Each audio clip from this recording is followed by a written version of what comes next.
Hello students, आज हम NCERT विज्ञान कक्षा 9 के अध्याय नंबर 3 परमाणु एवं अणु की शुरुआत करेंगे।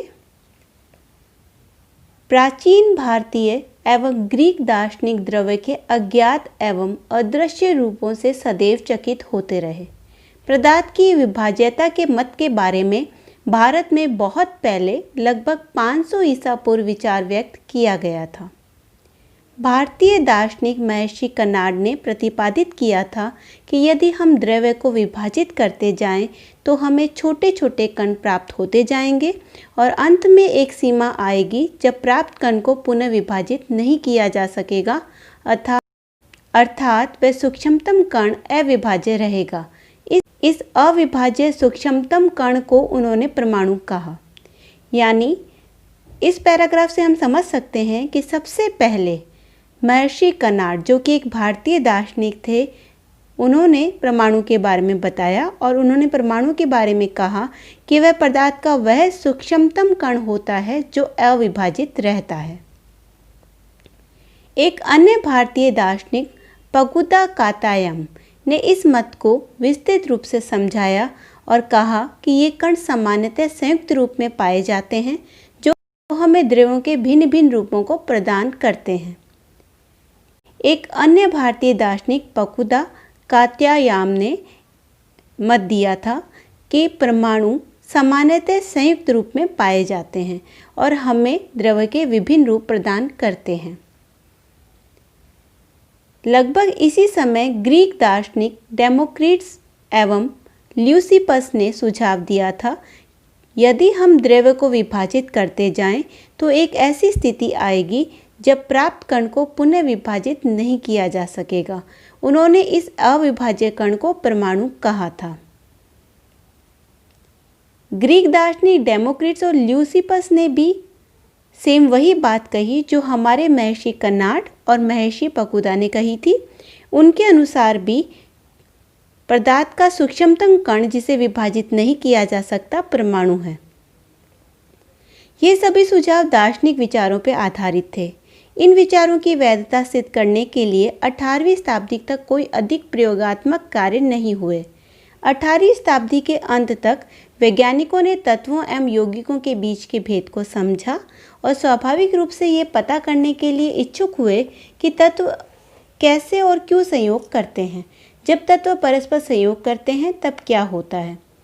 वैज्ञानिक आंतवा एल लवाजिये ने रासायनिक संयोजन के 2 महत्वपूर्ण नियमों को स्थापित किया, जिसने रसायन विज्ञान को महत्वपूर्ण आधार प्रदान किया। आज इस लेसन के अंतर्गत हम लवाजिये के दिए गए 2 नियमों का अध्ययन करेंगे।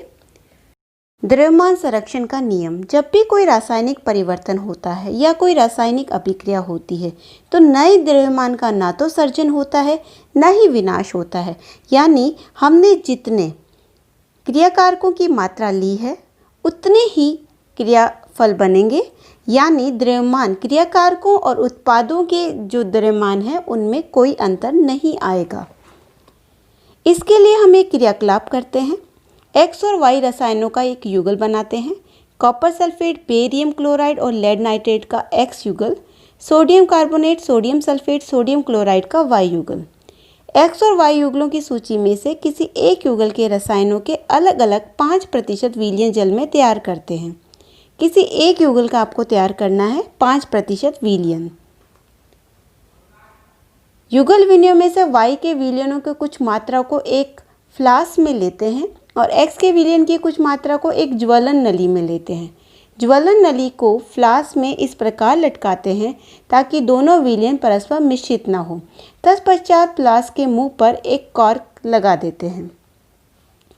आपके सामने एक चित्र है, आप देख सकते हो वाई विलयन हमने फ्लास्क में लिया है और एक्स विलयन हमने एक ज्वलन नली में लिया है और किस प्रकार हमने कॉर्क और डोरी की सहायता से छोटी ज्वलन नली को फ्लास्क में लटका दिया है। अंतर्वस्तु युक्त फ्लास्क को सावधानी पूर्वक तोल लेते हैं। फ्लास्क को झुकाकर इस प्रकार घुमाते हैं कि एक्स और वाई के विलयन परस्पर मिश्रित हो जाएं। अब इस फ्लास्क को पुनः तोल लेते हैं।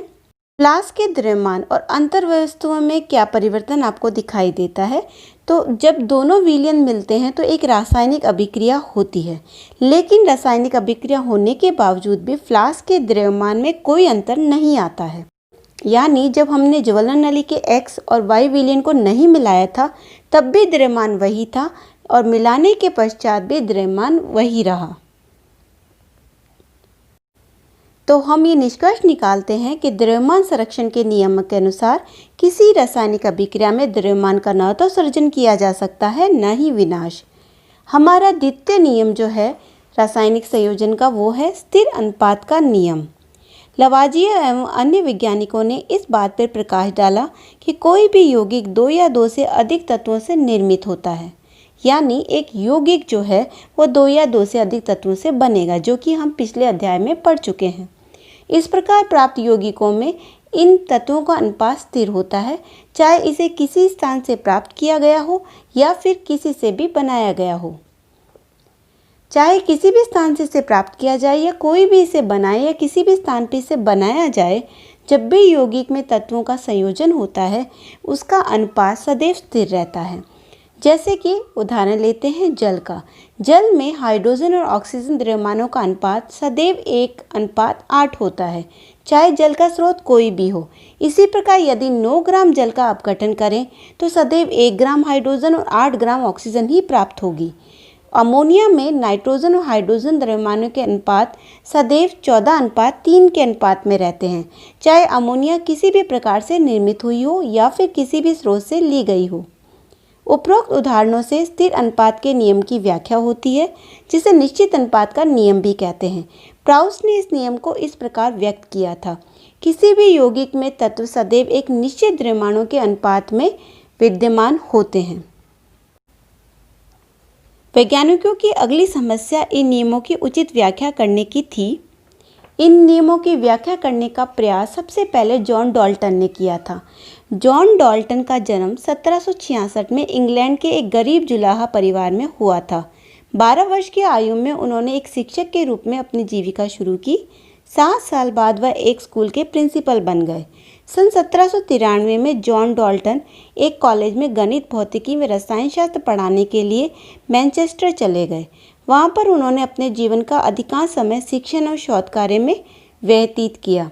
सन 1808 में इन्होंने अपने परमाणु सिद्धांत को प्रस्तुत किया, जो द्रव्यों के अध्ययन के लिए एक महत्वपूर्ण सिद्धांत साबित हुआ।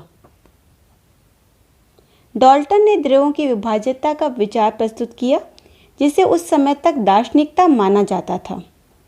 ग्रीक दार्शनिकों के द्वारा द्रव्यों के सूक्ष्मतम अविभाज्य कण, जिसे परमाणु नाम दिया गया था, उसे डाल्टन ने भी परमाणु नाम दिया। डाल्टन का यह सिद्धांत रासायनिक संयोजन के नियमों पर आधारित था। डाल्टन के परमाणु सिद्धांत ने द्रव्यमान के संरक्षण नियम और निश्चित अनुपात के नियम की युक्ति संगत व्याख्या की।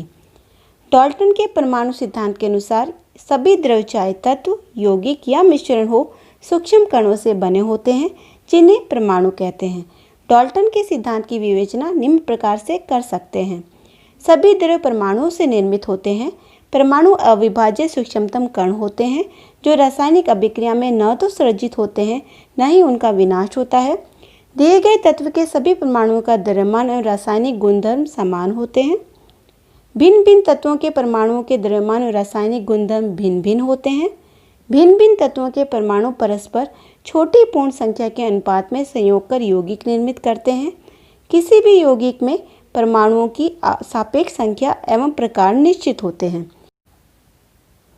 ये सभी 6 बिंदु डाल्टन के परमाणु सिद्धांत की व्याख्या करते हैं। होप आपको रासायनिक संयोजन के दोनों नियम, द्रव्यमान संरक्षण का नियम और स्थिर अनुपात का नियम समझ आ गया होगा। अब हम अगले लेसन में परमाणु क्या होता है इसके बारे में अध्ययन करेंगे। धन्यवाद।